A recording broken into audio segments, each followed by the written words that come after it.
Hi guys, N7ECV and QRP Life here with my MCHF version 6. Just got in the mail the other day, built by Chuck Whiskey Delta 8 Bravo X-Ray Sierra. Go ahead and get his info off of QRZ or Facebook. He's part of a few MCHF groups. It was about 3 weeks from communication and then to full-on build. I was expecting it to be even longer. I think Chuck was too. But he's gotten building these down pretty good. Did overall a great build with the radio itself. I'll show you here after we go through some menu settings. It's a good, cute little radio. I love this radio. I was the one that bought 2 clones, and my clones failed on me. I fell in love with the clones, except they didn't work. So anyway, just to answer some questions here, here's system info. That's the display model I'm using, the controller,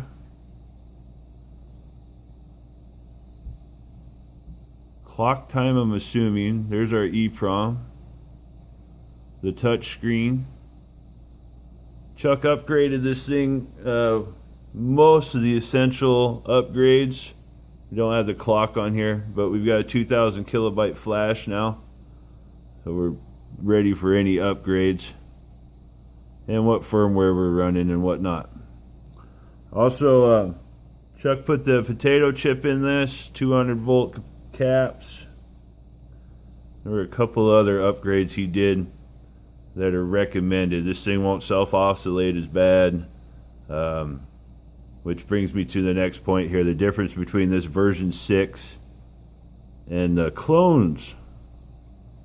Well, the clones, they don't cover most of the updates that are on the firmware now. The clones do not. If you'll notice the 817 clone transmit and receive there, you can't even do that with a clone. It'll just say error on there, so that's not a possibility. Also, if you notice in the top left corner, the clones do not have the frequency monitor there, that transmit crystal temperature. It just they don't. Doesn't even do it. It shows up, but it's just blank.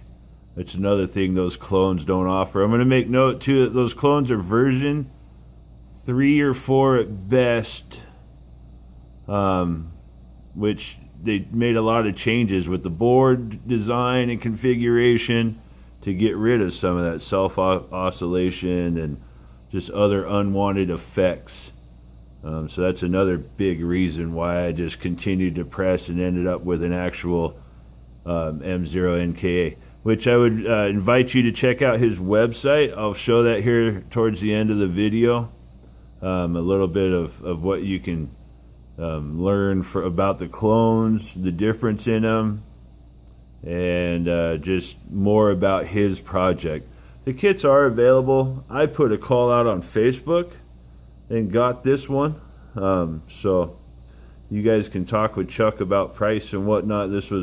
I added some mods to it with the extra memory and a few things, so I had a little fun. I will say I do like this radio all the way around. I've had a 706 and this outperforms it bar none. I've had a couple other different ICOM radios. I didn't like the 706. Could have done something like this, at least something like this for a display. But anyhow, we've picked up this radio for soda work, and that's basically what it's going to be used for the most part. I do enjoy it, so we may do a few more things. I've got it tied into my MFJ 949 Charlie. I'll just throw a shout out for that 949 Charlie. I really enjoy it. The only thing I've ever had to do to it is re-rivet some of the connections in the back just to keep them tight. So we're going to go through some of the basic modes and uses I have for this thing. One of the reasons why I wanted and chose the MCHF was this right here. I'm into digital modes, from whisper to slow scan television and anything else anybody can think of. And I've never had a radio with cat control. I don't know why I never went that process. It's fairly easy. A cable's a cable, and setting them up is. I will make note that I'm using a Dell laptop I got from an old school sale for $10. Nothing special. It is a little slow. It's a Latitude 2100. Running Windows 10. So I'm not giving you guys information for XP or anything until I get my XP machine set up, and then I'll do a quick how to make this radio work with XP. Subscribe to keep updated. Haha. Anyway, so you plug the USB in what's marked as the DFU port here on this rig.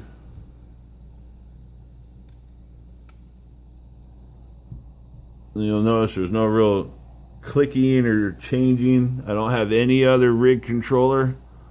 I don't have anything else going on. So I'm going to pan to the computer screen here and get us zoomed in. We can see what's going on a bit.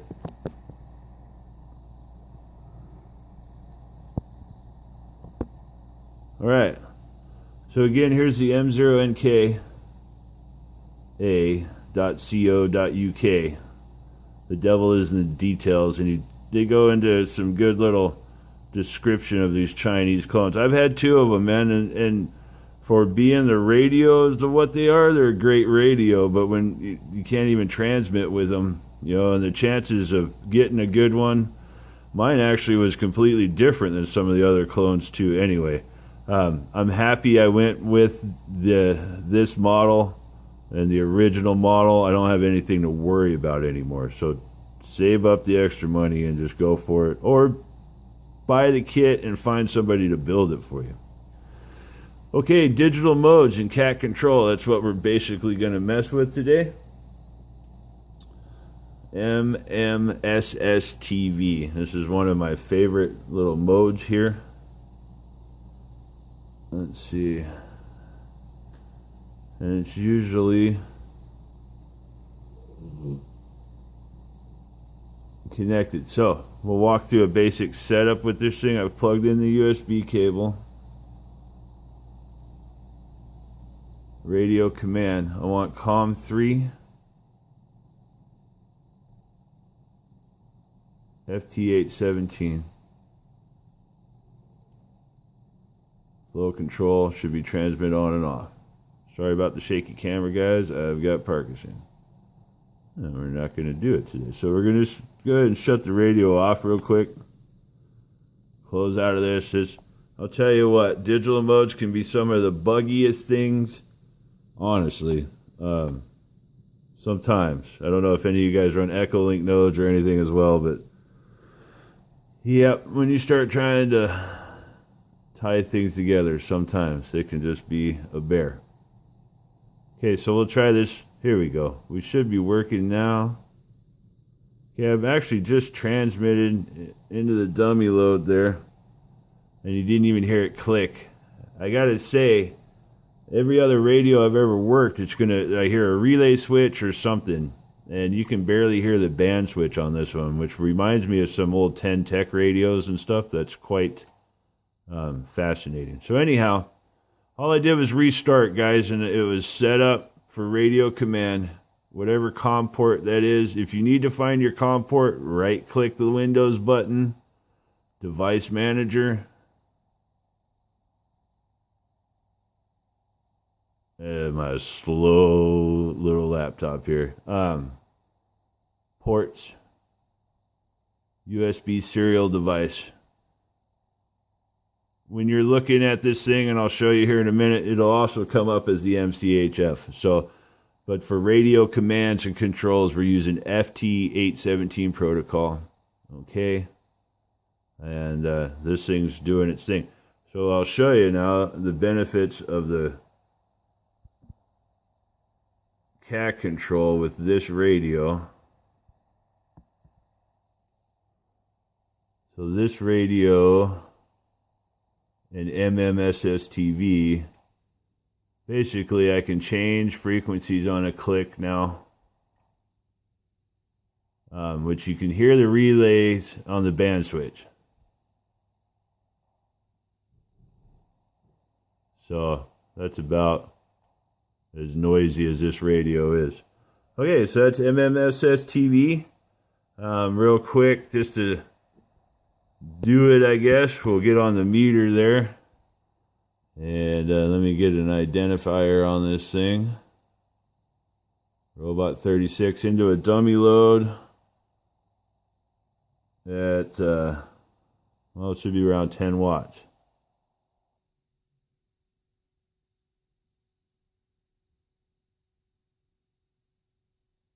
Whoop. I'm not going to have any audio out if I don't tell it to put audio out. It's always something, and I completely forgot. So right here, the long press, digital, external. That was a long press on the RIT button there. I was messing around with another project. I was a little offbeat there. Anyhow, there we go. There is your slow scan. Not quite 10 watts. I don't have the volumes adjusted properly. But you can see her working there. We'll let it finish out. It's a Robot 36 into a dummy load.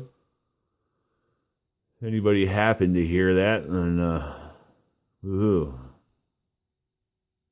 So that's MMSS TV. And it's really simple with this. Like I said, this is half the reason why I chose this radio in the first place. Just because it could with the USB. Now I'm working on getting the computer completely out of the system with just the phone that I'm filming this video with being my next digital partner. They're a little component. The laptops are too doggone noisy when you plug them in sometimes, so these things don't make that much noise. So we'll go into well, I guess we'll show you Whisper. And Whisper automatically tune the frequency. I've already got the cat control set up. You hit F2 on your computer there. You want to make sure your push to talk method is set to cat. And I just put the port in there as well. Then enable your cat mode. And you'll see the 817 is down in the list. Transmit on and off. And as I was saying before, you can actually see USB interface MCHF. So there you go. Makes it really easy. I like the fact for the cat control on Whisper especially. Boom on 20 meters. I do not have it set up for band hopping because I don't have a full-on auto tuner. It still requires a button push at this moment. I'm using the old 817. So there's some simple cat control with Whisper. I also have it set up with an unregistered copy of Mixed Whiskey. I know it's unregistered. It probably always will be. Just the way it is. Does that make me a bad ham? Probably in somebody's eyes. I'm very sure. I appreciate the fact that it's out there. And I only use it because it's the one I use. So anyway, same thing. The cool thing about using the cat control is I can actually tune the radio with the mouse wheel. That's a trip for me. It just kind of